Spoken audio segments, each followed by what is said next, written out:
Welcome back, everybody. I think this is day 6 of our trailgating coverage here at the 2025 Ultra Trail de Mont Blanc. My name is Dylan Bowman, broadcasting from the Freetrail Chalet here in the heart of Chamonix, France, just next to the Expo. It's been an awesome week so far, and we are now on the eve of the start of the UTMB World Final events with OCC starting tomorrow. There's some breaking news on that front, which we'll get to here momentarily. But first and foremost, to introduce our co-hosts in today's show, some longtime friends of mine, the great Italian athlete and former 2022 TDS champion, Martina Valmassoi. Martina, nice to see you.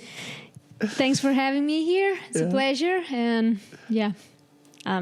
it's exciting. It's nice to be here and not race. I've been here many times not racing, but not in the past few years. So for it's all really three cool. of us, good to be back not racing. I was saying earlier in the week, I think this is my 11th trip to UTMB, and I've raced 3 times. So it's much better to come and not race. Also joining us, the king of South African trail running, a very long-time friend of mine, Mr. Ryan Sands. Ryan, nice to see you, buddy.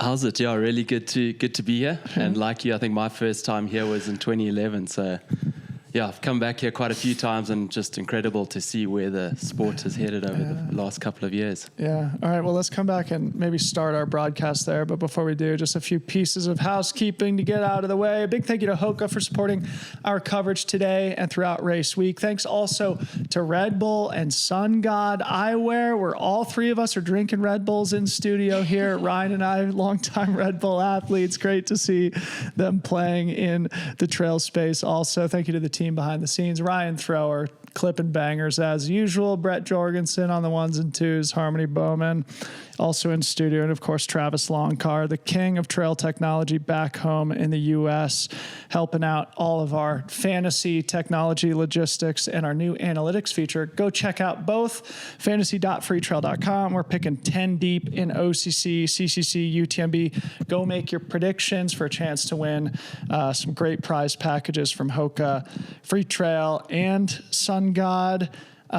So again, today we're going to be doing kind of a TDS wrap-up recap show. Also talk about ETC. There's some breaking news in OCC. Tomorrow we're going to be back and recap OCC after the race finishes tomorrow, Thursday afternoon. Friday, we're taking the day off because we're going to be out on the CCC and UTMB courses. And then we'll be back Saturday for our instant recap show once UTMB finishes. And then Sunday, we'll bring things full circle with our final wrap-up show. Launching into it, maybe let's start with just your guys' personal stories here at the race. Maybe starting with you, actually, Ryan. 2011, that was a long time ago.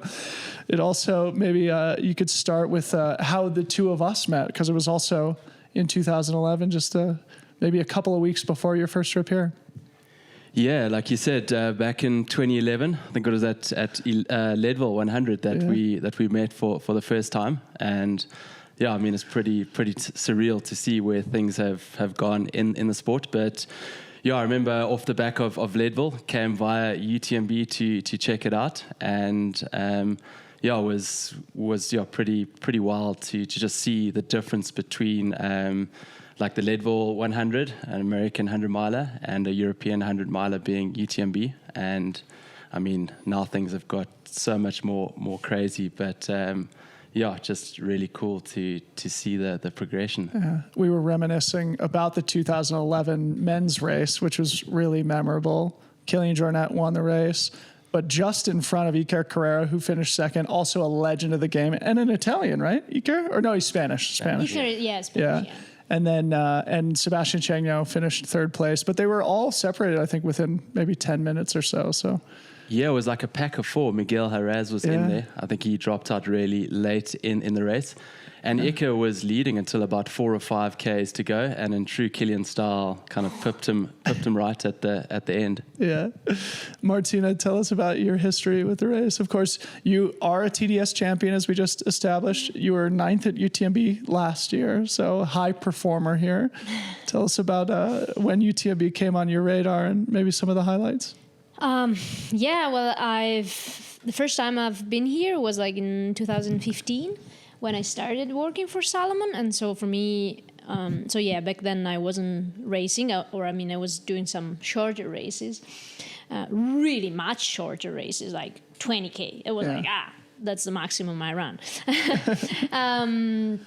But I remember it was shocking. I was not prepared for what it was. It was just like, I just got like dropped at the start line with my press pass, and was like, okay, we'll pick you up after the start. And I had no clue of like, you know, how I was going to interact or just like manage with the other photographers. And 5 minutes before the start, I was still hanging like, and just like, in the start line. And then they were like, okay, out of the way. And I was like, where am I going? I don't know where to go. Everyone was already like in place. So it was like the most stressful race of my life. I had horrible memories, but I managed. I survived the day. I remember also it was not a great year for Salomon because by the time we were in Champelac,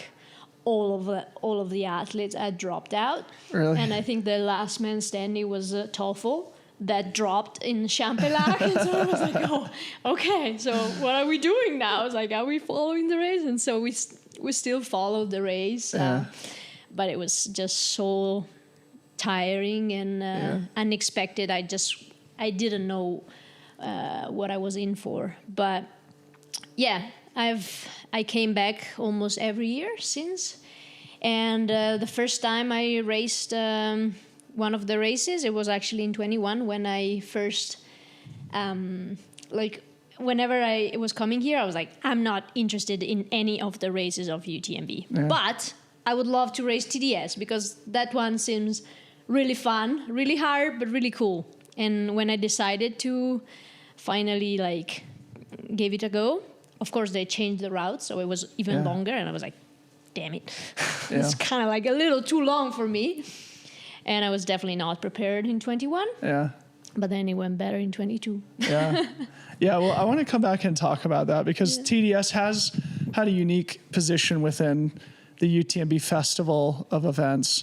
And I think it was a significant moment when they decided to make it longer because now it is effectively a 100-mile race. But let's come back to that. Ryan, I'd love to have you comment just on, in your career, UTMB has sort of been your white whale. Like, you took so many swings at it and never really got it right. I mean, even the year, I think you did CCC the year you won Western States, right? Yeah. And even that wasn't a good one either. No, I phoned my wife, Vanessa, like halfway through the route to say, don't worry, I'm going to finish this. Unlike UTMB, but it's going to be a long day out. So she probably saw that call coming through thinking, oh, God, it's another one. Yeah, shame. She's gotten so many calls from the Contamines on the UTMB route. Sorry, babe, I'm done.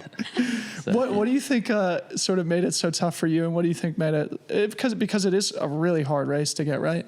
Mm-hmm. Yeah, I guess I'm just better at running douche grade. So like the Western States and the Leadville and the more runnable stuff definitely suits me. But yeah, I think UTMB just like the best runners in the world lining up. Yeah. It's like throwing 20 eggs against a wall, and the 5 that don't break end up doing well. Yeah. And I guess I've just always been one of those eggs that break. But I mean, I think that was maybe like my first 1 or 2 goes at it, and then after that I think it's just kind of got into my head mentally. I wish in my earlier years I just kind of stuck it out for longer and actually try to make it to Courmayeur. Because actually the 1 year I did finish, I was planning on dropping out at Courmayeur, and Vincent Viet, our Salomon athlete manager, he saw me just before, and I was like, I'm dropping out, and he's like, no, you're not. kept going. Actually saw Victor is also now part of the Salomon team. I was asking him if he can wait for me at the next aid station so I can get a ride with him, and he's like, no, you're finishing the full route today. So I was kind of forced to stick it out, and managed to finally finish one UTMB at least. But I guess it's just hasn't been my race. And I think the sport's just on a whole nother level now. It's just so much specificity. I think you kind of need to really be based here to do well. I think I remember us sending a message back and forth after last year too, and I think you said like, all right, I'm done with this one. So UTMB is officially in the rearview mirror for Ryan Sands at this point. Yeah, I guess never say never. Yeah. I think if I could come back here and do it on my terms, maybe. I mean, I started last year, but I just felt like I was doing it because I kind of had to. It wasn't what I wanted to do. Yeah. And I mean, so it's so funny how many people say that, actually. Yeah. Maybe we could talk about that some more. Sorry to cut you off, though. Yeah, it's exactly that. And I mean, to be honest, I think I had like 1 foot out of the door mentally on like just thinking about like my competitiveness in the sport and actually wanting to compete. And yeah, luckily for me, I entered Cocodona this year, and that really just ignited my passion for the sport again and doing something new and fresh. And so yeah, definitely feeling a lot more motivated, but just wanting to do the races that I want to do and races that excite me. I want to hear a little bit about Cocodona too, but maybe let's linger on this topic because both Tim Tollefson and Tom Evans have made those comments about like having been here at UTMB multiple times, feeling like an obligation to step to the start line rather than a deep passion and motivation to go compete. And as we all know, like you really need that in a race like this and at a stage like this. Martina, maybe you could add a little color to this too. I'm sure you felt it in various races in your career. I think we all have, not just here at UTMB, but it is the case now. And this is part of the narrative of the sport changing and this race rising in significance that really like all the brands want their athletes to be there. There is pressure to be here, whether you're an athlete or like a media person, even like us, there's pressure to be at UTMB, and it doesn't always have positive outcomes. As you know, both Ryan is saying, Tom, Tim have provided examples similarly. Yeah, absolutely. I feel like, you know, it's kind of like the biggest event of the year with Western States, and also especially for Europeans, it's such a huge deal. And it's kind of like, before I don't think it was like it was pushed into you as much, but like now it's more and more. Mm-hmm. Like you have to be part of one of the events of UTMB, and it's for me. And for me, I've always been here at UTMB, but I was never really inspired by the course itself. And so after a while, it was more like I really love the idea of competing with the best in the world, even though the course doesn't suit me 100%. Yeah. So I've always had to find like some kind of extra motivation. But yeah, as you said, this is like such a hard course, and it's hard to give your best if you have to race, just because you have to race. Yeah. You need to feel like you want to do it, and you can, maybe it's not really about fitness 100%, but if your head is not in the right place, you're not going to finish this race, because there's going to be like some really challenging moments to go through, and it's really hard. Yeah. Anything you want to add, Ryan?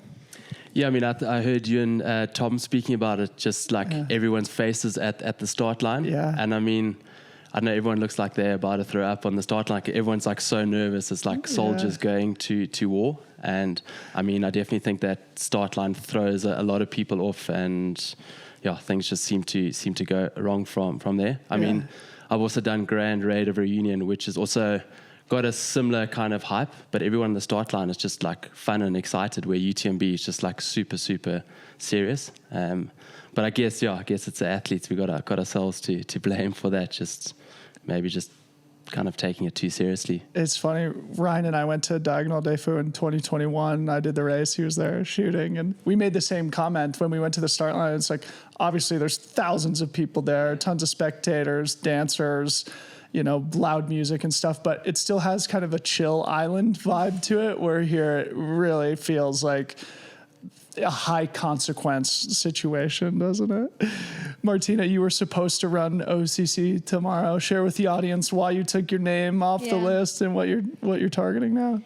It was kind of like, I was never really trying to qualify for OCC, but like last year we went to Mallorca at the end of the year to try to qualify for UTMB, but then like they had horrible weather there, and so they basically canceled most of the races, and so we got a chance. I was supposed to run the 70K, so then like as it classified as 100K, and so but then that race got canceled, and so we got a spot into the 50K, and it was a super fun race, really technical, and when it's even if it's faster, but it's quite technical, I think I can still play my cards, and I managed the podium there.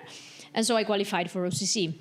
And so this year, I think the focus for me was still on World Championships. It was hard to pick. Sure. But the timing was really not great. Yep. And so I was like, okay, the course in Spain for World Championships. That's a Martina course. Yeah, it sounds really fun. And Yeah. so why not trying OCC as a tune-up?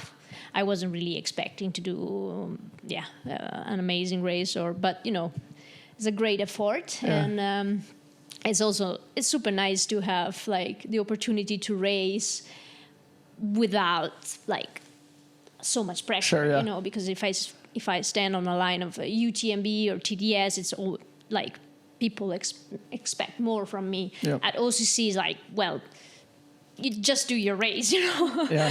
But yeah, so then I got injured.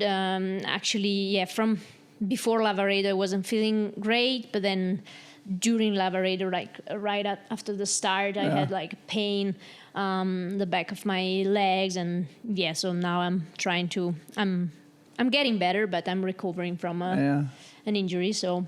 Yeah. So rather than race this week, you're going to be crewing Dakota Jones at UTMB, a personal favorite of the team at Freetrail here. Give us some... Go Dakota! If it's not breaking any confidentiality, tell us how our boy Dakota's doing ahead of UTMB. Because this has kind of been his white whale, too. He's never had a perfect one at UTMB after many starts. In fact, I think he started in like 2012 was probably his first. 11 and 14. Wow. Yeah, I remember Dakota was here in 2011. 2011. I remember Kilian took everyone for a run up to the top of Mont Blanc like He the was week the before, one, and blew everyone's legs apart. He came back to the Salomon Chalet laughing. Like, Classic. just wiped out all the competition. Yes, perfect. Yeah, he told me the story. Yeah, he was the only one getting to the top with Kilian, like 6 days before the start of UTMB. He was like, oh, well, I guess it's not perfect, but he was just like, he wanted to do all the things before the race. And then it was just like a super weird start of the race. Like they kept on delaying the start because it was raining. Yeah. He had horrible memories, but no, he's feeling great. Like 90% of like everyone at the start line of UTMB, if you don't get sick right before the start or injured right before the start, which is it's always a fine line. Yeah. He has been feeling really good. He has had a series of tough races, so it's hard to just like stand on the start line like full confident, but he's excited to race and he wanna try to finish the loop because both times he started he never managed to finish. He had 2 good finishes, a third place at CCC. And the year after last year he was still top 10, so not bad, but I think it can totally be his race, and with the weather not being so great, I think it can be good for him. It's good for tough guys like Dakota. Dakota is a tough guy. All right, well, give him a hug from the Freetrail team, and maybe a little pat on the back, an attaboy or a go get him from us. I hope just like Ryan keep it cool and doesn't destroy him at chess like he has been doing in the past month, because this has been a big frustration for Dakota. For the audience here, we're talking about Ryan Thrower here in studio dominating Dakota in virtual chess, okay? This is the type of coverage we provide here at Freetrail. Yeah, we talk more about that than his Ryan, training. care to comment on your chess prowess and your battles with Dakota? We're supposed to try to play a real life game this week.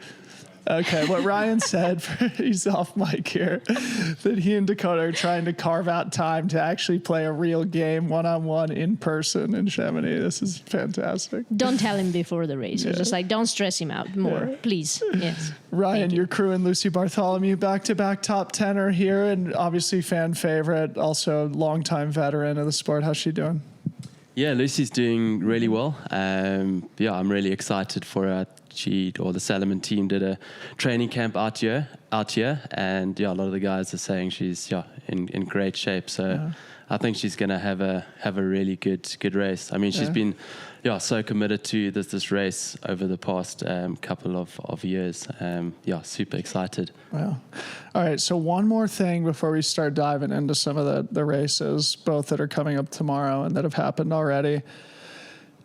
I want to know about Francois, okay? Because back in February, we were at Black Canyon, and Jim was back in Arizona. And, of course, he and Francois are close. And he was like, dude, look out for Francois. He's, like, in really good form right now. He's having the best ski mountaineering season he's ever had.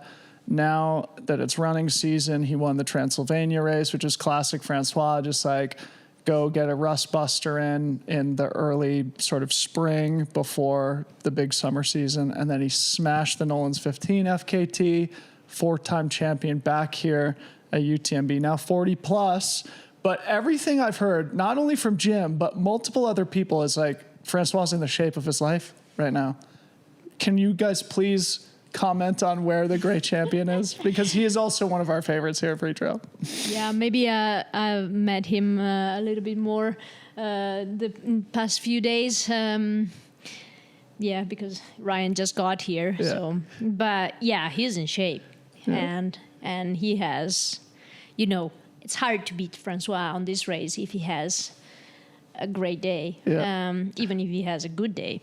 So I feel like he's really excited and definitely in shape.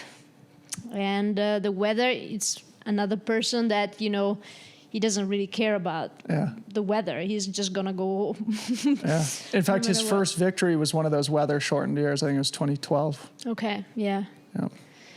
But I see him like one of the strongest at the start line. Yeah, for sure. Yeah, geez, I wouldn't bet against Francois.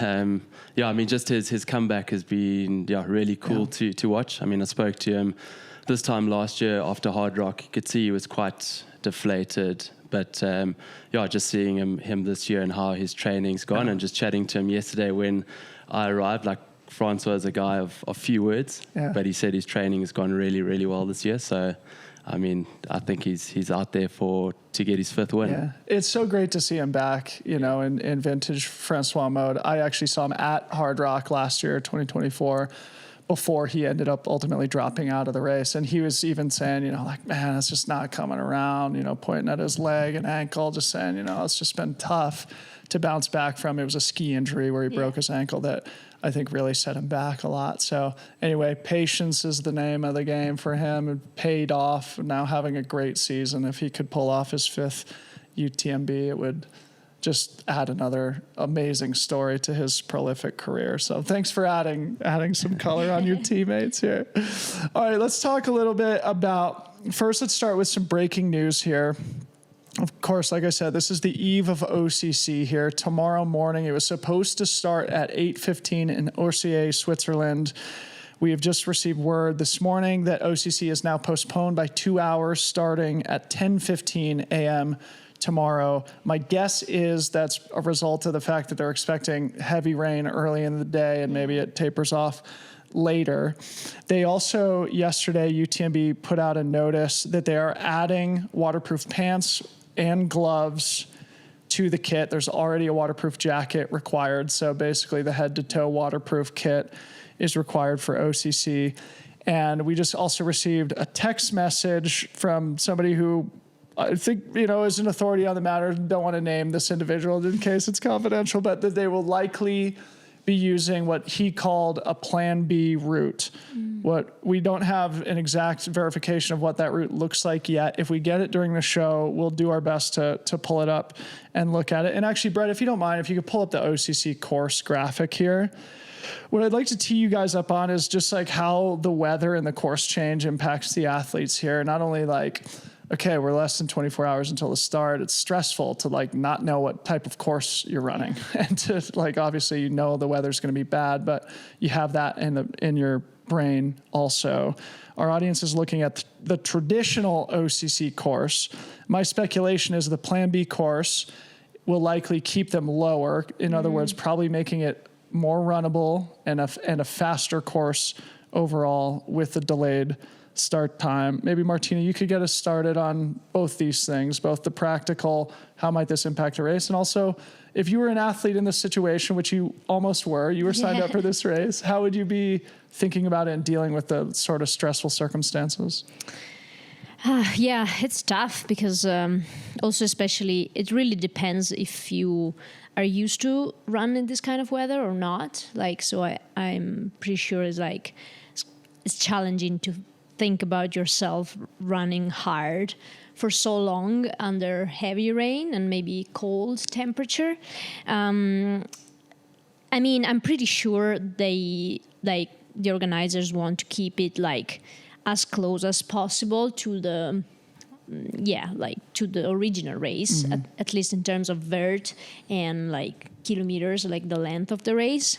So I would not try, like I know it's hard to do it, but like I would not stress too much about that, because at the end, maybe if, you know, in your head, you always have some kind of strategies, like I'm gonna like just run easy until there and then attack in a certain place. And so when they change the course, it's kind of like you have to like come up with another plan.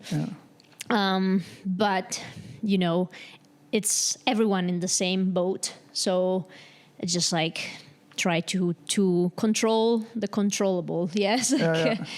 And sometimes it's hard to do it, but that's the best thing you can do, I think. Yeah. Ryan, want to add anything? Yeah, I guess like you said, it's probably going to be a more runnable course. I think they're going to cut out some of the higher points. So I guess like kind of it's definitely going to favor the guys that are faster and more runnable. Yeah. And also I guess with the sport becoming so more scientific or kind of like specific, a lot of guys would have done like their recce's on the route, know their splits, have an exact like pacing strategy and nutrition plan. So that might throw things out the window. So you're definitely going to have to start adapting lastminute.com, which definitely I think mentally can take its toll. So I think it'll suit the guys that are more chilled and just happy to go with the flow. It brings up two things that we've been talking about this week. Rod Farvard made a comment of like having this attitude of just being a little bit better than everybody else at managing the hard moments, acknowledging that everybody, like you said, Martina, is dealing with the same circumstances, right? And so it is the person who mentally has that flexibility to deal with the stress of the unknown of, you know, what is this race going to look like here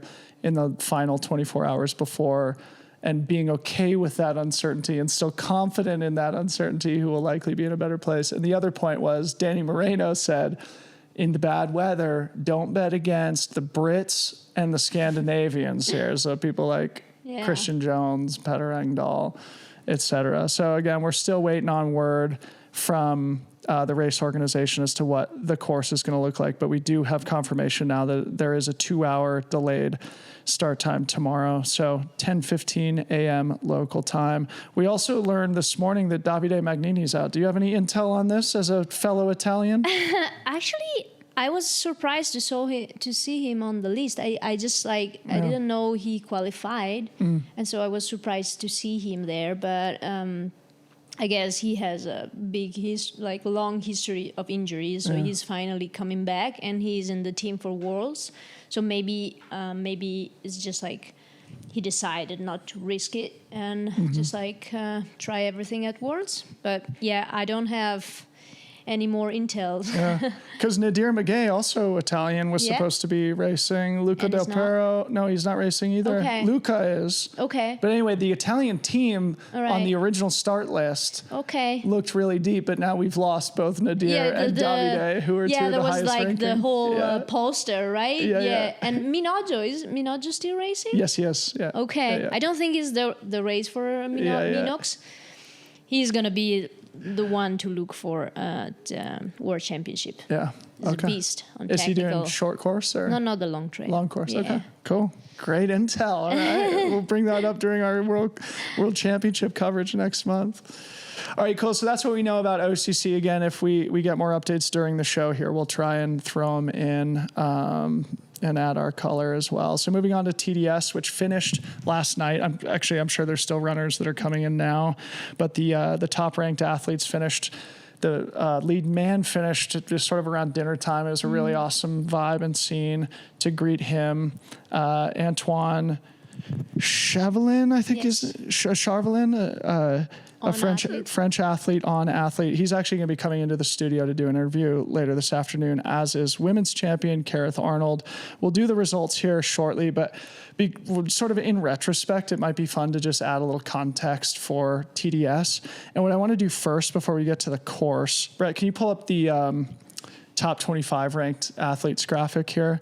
So what our audience is looking at here is the strength of the TDS field relative to OCC, CCC, and UTMB. And what you see is that, of course, it's hard to benchmark anything against those world final events, which of course are world-class, some of the most competitive races of the year, if not the most.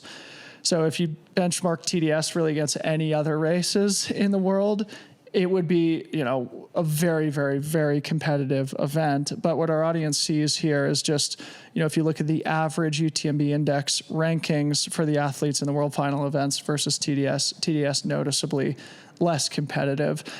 Maybe an interesting conversation to have here, like using this world final model, I think has been really good for the sport in general. TDS used to be a little shorter. It was 120K, which meant it fit a little bit more. As it stands now, it's roughly 95 miles with roughly 30,000 feet of climbing, 145K with 9,500 meters for the Europeans. So it more or less is like the same stats as UTMB, even if it's a different type of race. Comments from the team here just on TDS in general, its position within UTMB. All three of us have lined up on the start. It's a fantastic race and a great course, which we'll talk about in a second. But before we get to the course, just comments on TDS in general. We'll start with you, Martina. Yeah, it's tough because, as I said, that was like for me, it was the race that brought me from working for Salomon into the athlete team. Yeah. And I still believe that this is the best race in the UTMB finals. Yeah, best course for it's sure. The best course. It's just like I love it. It's wild. It goes like it's really like most of the races you run in the same trails more or less, but the TDS is just like a different course, and like you have the UTMB vibes, but it's still pretty much low key, and it's early in the week. But yeah, the thing is that as it's not in the series, people started to look at it as like, okay, well, I won't be getting the same attention doing TDS, or like it's not also in terms of prize money or just like how brands push the race. I think it still has a great. You have great possibility with that race, so I think that's why every year, like a start line at the start list is still pretty good, because people realizes that okay, you might not get the prize money, you might not get the same attention as the other races of UTMB, but it's a big stage. You have the live coverage. You're still winning one of the UTMB finals, and so. But it's the thing is that a lot of people think that an easy race. Yeah. and I remember when I did it, I don't remember if it was like almost 2,000 people at the start, and was 1,000 people dropped out from the race. So it's really hard to finish that race. Yeah, yeah. I think, and Ryan, I love your perspective too, but also you don't need UTMB stones. No. So it does provide athletes, and we're talking about beyond pros also here, an opportunity to participate and be part of UTMB week without, doing a bunch of UTMB events leading into it. Ryan, anything you want to add here? Yeah, I think like you said, it's awesome to be a part of UTMB week and not have the pressure to have to get stones. I mean, I think as a standalone race, it's probably one of the most competitive races in the world, but obviously compared to UTMB, CCC or OCC, it's not as competitive. But I mean, I think it's a great race for up and coming runners to get their name out there, and it's often like a stepping stone. Like you do well at TDS, you suddenly noticed, you get sponsorship from there, and you just get a bit of like confidence and momentum, and that's such a big thing in our sport. But I also think it's quite interestingly placed, starting on Tuesday. Like at the start of the week. So I think it does actually get quite a lot of like focus and attention. It's one of the early races, as opposed to something like CCC that's on Friday. It starts just before UTMB. Like you often a lot of kind of this good results at CCC I feel actually get lost in the craziness of UTMB. It's actually a really good point. I mean, town was packed last night to greet the UTMB champions, and you're right, like with CCC starting on Friday morning and UTMB starting on Friday evening, the CCC winner is coming in like 2 hours after UTMB has started, which naturally, from a broadcasting perspective, as somebody who's like watching it at that time, it's pretty cool because you're getting a split screen of the athletes in the early miles of UTMB and then sort of in the final miles of CCC. So from a fan perspective, it is fun, but that's talking from like people like us who are deep within it. And you can see how maybe the CCC results might get a little bit lost as that UTMB conversation becomes more prominent as those results start coming in. But of course, all the events here are fantastic. And I think Antoine and Kareth, the champions, are great examples of what you're talking about here, of just athletes who now winning this type of a platform will in all likelihood have more opportunities in the future and will likely target one of the world final events, whether UTMB, CCC, or OCC, in future years, and will always have TDS champion sort of attached to their resume, which is very valuable. Let's just bang through the top 10 here. If you guys have any comments, we can throw them in. If not, we can then touch on ETC a little bit before we wind down. Starting with the women here. Again, Kareth Arnold becomes the first American to ever win at TDS.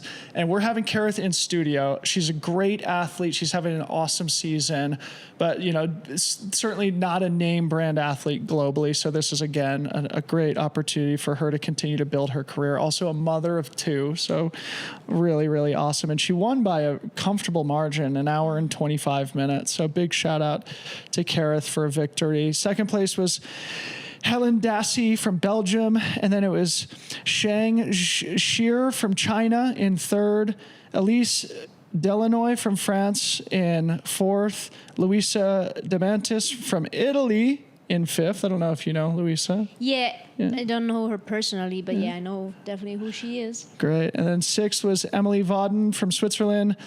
Seventh is Magdalena Krespolska from Poland. Eighth was Julianne Dickerson, also from the U.S., and a new name to me. Ninth place is Caroline Wojciak. Sorry, excuse me, it's definitely butchering her name, also a Polish athlete. 10th place was Yasmina Chacon from Spain. 8 countries represented in the women's top 10. It's a different story on the men's side, which we'll talk about. It's a French race. Any names jump out to you guys, or should we just move over to the men? Yeah, it's always interesting because like there's a lot, like you can't compare it to UTMB, but there's a lot of DNF in TDS. So it's always like you really never know. And I feel like in UTMB there's Courmayeur, which is kind of like the place where it's the race is decided, and on TDS now it's Beaufort. Like I remember like just getting down to Beaufort after an extremely long and challenging downhill. From there it's really like it starts a new race, and it's really hard. It's like make or break point. So Ida Sophie was running, and Manon. I guess I was really surprised to see Manon at the start, just because I was like, probably after she's Hard Rock. But it's still, even though it's a similar, I think you use a similar kind of fitness. It's like you don't need the speed of UTMB, but it's such a hard race. You need to. Manon won in 2021, I think, right? In 21, yes. So the year before Martina. Ryan, you want to add anything? Yeah, I think it's Kara's first race outside of the US. So really? All right. Yeah. So I mean, that's pretty impressive. No, she did Chiang Mai last year. Maybe first time in Europe, but but I mean, it's pretty impressive to come to UTMB and win first time out. Yeah, great result from her, and again, an awesome season. And she did High Lonesome, right? Yeah. I was talking with Marianne. She was second place at High Lonesome. And that one is even after a hard rock. Yeah, and I think, just giving her a shout out here, and we'll go deeper on it when we talk to her, but like she was third at Way Too Cool, which is like a really fast 50K in the US, basically a road race. And but then also second place. Yeah, in Canyons too, she's had a fourth, I think. Fourth, So fast races there, both examples of that. And then TDS, as we've already talked about, a very hard mountain race, and High Lonesome's the same in the US. So shout out to Kareth, really awesome to see, and a great start. And also, big shout out, she volunteers at the Chapman Aid Station, which is close to Freetrail's heart at Hard Rock. So when you go in the counterclockwise direction, it's mile 82. That's where I had my implosion, and I took a 3-hour nap, and they got me out of there. They've since, Bill Shum, the aid station captain there at Chapman, has since become a good friend of ours. He's the, he is the one who connected us with Kareth to get her into the studio here today, but she's been a longtime volunteer at the Chapman aid station, so we got to give a shout out to Chapman. Moving over to the men, again, Antoine Charvelin, Frenchman, won the race, 18 hours, 22 minutes. That is, I think, quote unquote, a course record, though it was a slightly different course, I believe. Don't quote me on that. And then we'll just bang through the top 10 here. So Gauthier Arau, also French, was second. Leo Ragome, French, in third. Matisse Leray, French, in fourth. Daniel Clausen from South Africa in fifth. Just so stoked to see his run. I was at the finish line last night, but he's someone that just puts everything into his running, working a full-time job, kind of getting up in the dark to train. I mean, he's been training through our South African winter, which is like horrible, just wet and cold. He got a treadmill specifically to train for this race, so just really stoked to see him. And I think, like I said, this is going to be like a really big race for him, and excited to see where he goes from here. It worked at Red Bull too, right? Exactly. Let's go. Yeah. Go Daniel. Awesome job. Lekker, as we say, right? Yeah. All right, sixth place, the great Pau Capel. Back here at UTMB, of course, the 2019 UTMB champion. He's a previous TDS champion also. Great to see Pau still out there ripping. Spaniard, obviously. Seventh place, Thibaut Attain, Frenchman. Seventh place, Patrick Bringer, Frenchman.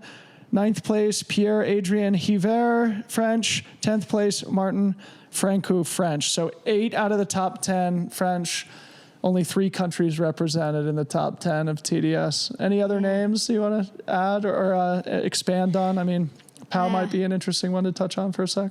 Yeah, I think it was like an interesting race also for Daniel, just because, it's really, it's a race that is, you decide the results really at the end. Yeah. Because we have seen Benoit Marmissot, he was still second on the climb up Col du Tricot, and he stopped at Col du Tricot. He DNF at Col du Tricot. I don't know why, but like he Wow. DNF'd there.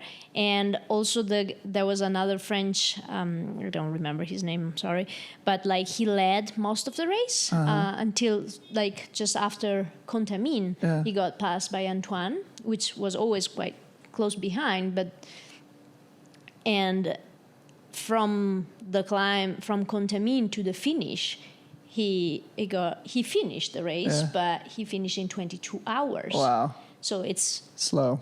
it's From the end. and it's impressive to see, like, you can see a lot of DNF at Col du Tricot and Les Ouches, which is like, you feel like, okay, it's almost done, but it's like, it's so tough that apparently it's super hard to get it done. And there was a lot of strong people at the start line, but I remember the year I won it, there was Ludo winning the race, who won the race.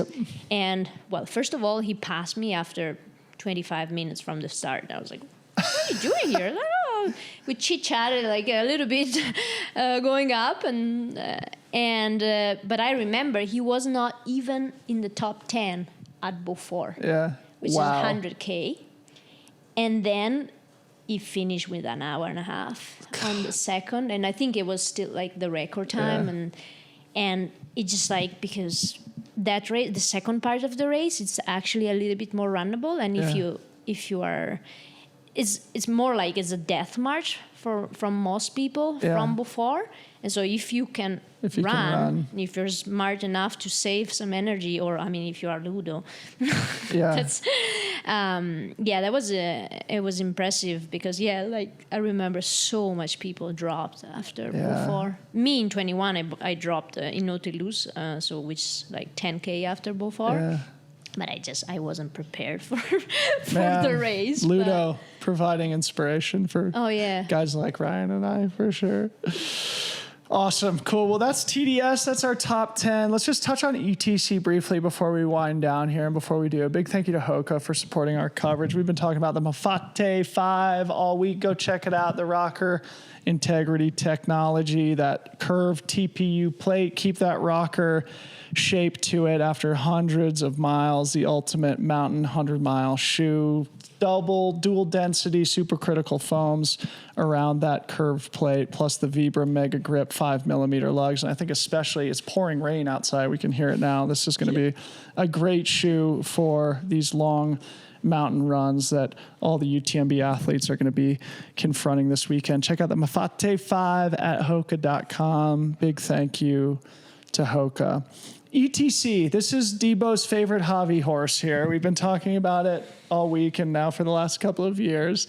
I just view this as a great opportunity for UTMB to, bring more people into the sport, number one, but also provide sort of like TDS, a springboard for younger and shorter distance specialized athletes to launch their careers, right? And when Ryan and I came into the sport, I mean, we met at the Leadville 100 when we were both young. And, I think, at least for me looking back, I think it would be amazing to have been able to take a more progressive approach. Of course, we were both motivated to go long in the early days of our careers, but things have changed now. And I think ETC is part of that. Ryan, you want to add something here?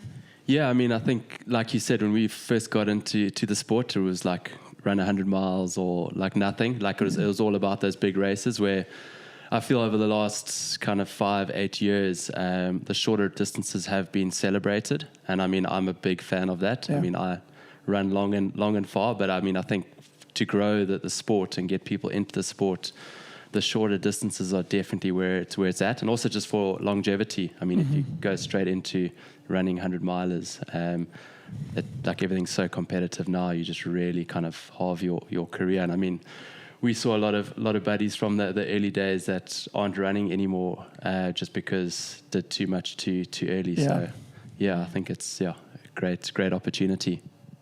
Sorry, I'm just sending a text here. We've got an update that the OCC course has been updated. So we're going to try and get that graphic, if you guys don't mind, while we chit-chat about this, so we can share that before the end of the show. Anything you want to add to this too? Because like you actually do kind of represent this. You started with short distance stuff and have gradually moved up in a sensible way. And I think this is one of the most exciting parts of the sport right now, is like the young athletes. Things like Golden Trail World Series is just so fun to watch as a spectator. But then also, Ryan's doing Cocodona, which is also Yeah. keeping thousands of people entertained for like 3 straight days, So Yeah, unbelievable. yeah. I was not counting on that. I'm like, I'm doing Transvolcania. I'm not going to be following Cocodona. I'm not going to be looking at the screen and a dot that never moves. But I did. Yeah. I was just sitting there and just like, let's go, Ryan. Just like, it was, The dot wasn't moving very quickly. no, but I was still watching it. It was Quick like, enough, that was man. crazy. Quick enough, second place. Yeah, and I mean, and the massage from Emmeline when you were sleeping with the burrito, I think that will stay like as one of the most iconic moments ever in the sports of ultra running. Yeah, so cool. You're a big meme, but great. A stupid man. Yeah. So ETC officially, it's only 9.5 miles, 15K with 1,200 meters. So just about 4,000 feet of climbing. So a quick race by, most trail running standards. It looks like it was an hour and 20 minutes for the men, an hour and 30 minutes for the women. Brett, do you maybe just want to pull up the course graphic real quick, just so our audience can see it? And I'll just kind of bang through the results here and we can touch base on it briefly before we wind down. So on the women's side, Madalena Floria continues her amazing season this year, wins in 90 minutes flat. So great job, Madalena, our ETC champion this year. Second place, Maria Fuentes from Spain. Third place, Naomi Lang, also having a great year. Yeah. Young Solomon athlete from Great Britain in third.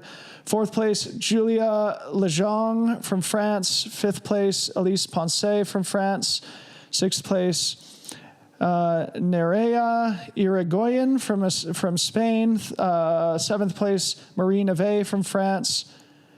Eighth place, Anna Hofer from Italy. Ninth place, Jess Brazo from the USA. Shout out, Jess.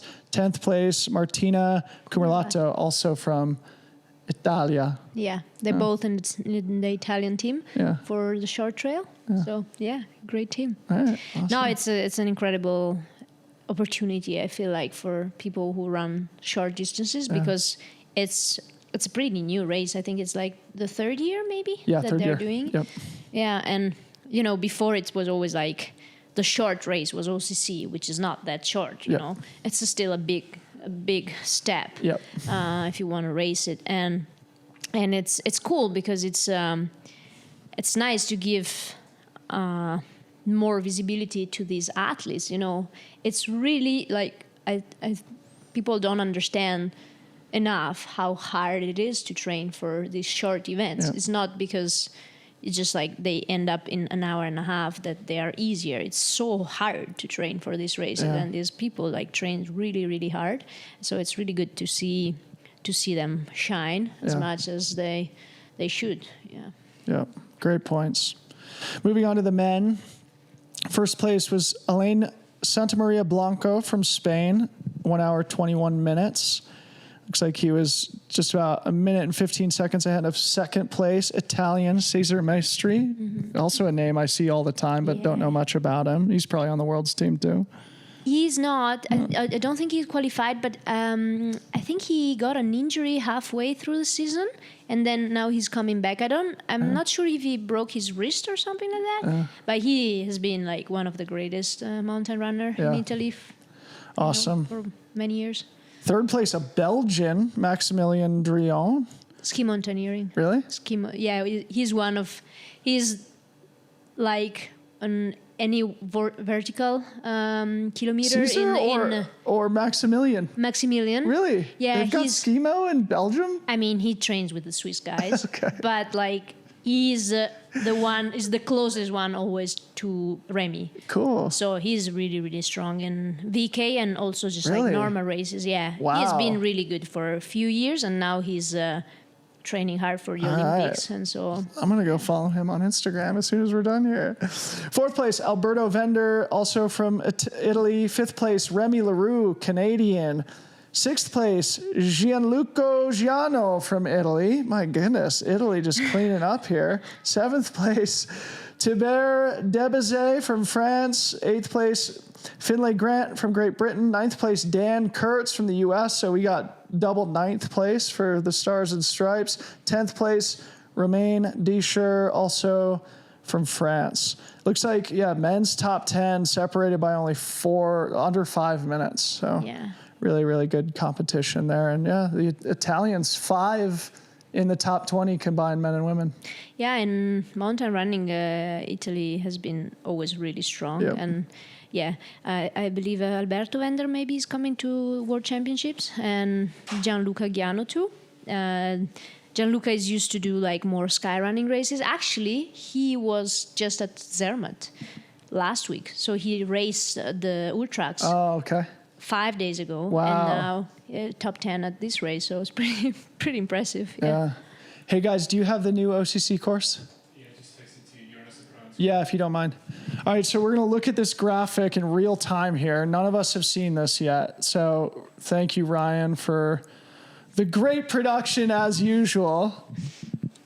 Wow. Okay, this is a very different course. I'm going to hand my phone over to you guys after I look at it here for a second. So it looks like maybe slightly longer. It's hard to tell. Looks like closer to 60 kilometers. Thank you, Ryan. Looks like closer to 60 kilometers with really only 2 climbs. So it looks like they climb up out of Orcier, and then they drop down into Martigny. For anybody who has been in this region, you know that is sort of like the bottom of this beautiful, beautiful valley over on the Swiss side of Mont Blanc.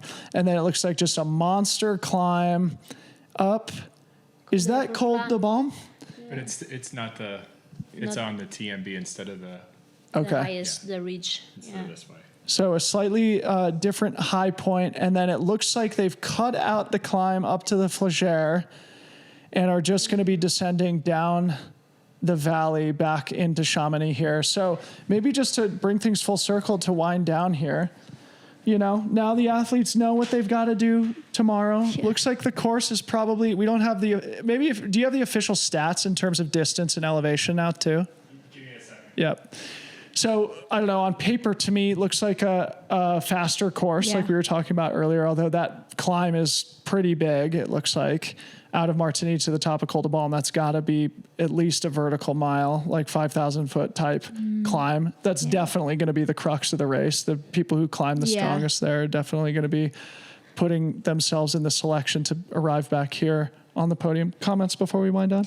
Yeah, I mean, for sure. But then it's like OCC has always been like played in the last climb, like going to Flagère. So it's gonna be interesting to watch that because from Balm, like it's a big downhill and then it's like MCC, I guess. Yeah. So just like follow the valley. So it's definitely really, really fast. So if the fast runners can save some energy in the climbs and then just like run hard the last part, I mean, I believe that most of the OCC runners, like the best runners, are really good in both climbing and the fast trails. But it's definitely different. Maybe favors somebody like Joylene Chevnano a little bit more now, you know, sort of like Sears and all, where, you know, you have to be a great climber, obviously, there, but then the last, 2/3 of the race are much faster. So the people that have both the mountain skill set and the leg speed, maybe somebody like Jim Walmsley too, it favors. Yeah, it's still like to remember the weather, you know. Might be the equalizer there. Joylene, she's amazing. I don't know how she's dealing with rain and maybe more muddy trails. Yeah. Judith was one of like my biggest favorite and she's still because I believe she can run hard in any kind of weather and she's fast and strong on climbs and so probably she's still going to be one of the best out there anyway. But we'll see. We will see. It would be nice to see some new names. Yeah, definitely. Closing comments from the panel here. Anything else we want to get to before we wind down? No, not too much. I think we just discussed everything. But shot for having us on the show. And just loving your guys' work. I think it's really, really cool to see and follow. And cool to finally make it into studio. Thank you, bro. And I hope everything's good with you too, with your now multiple time author, right? Yeah. Ryan Sands.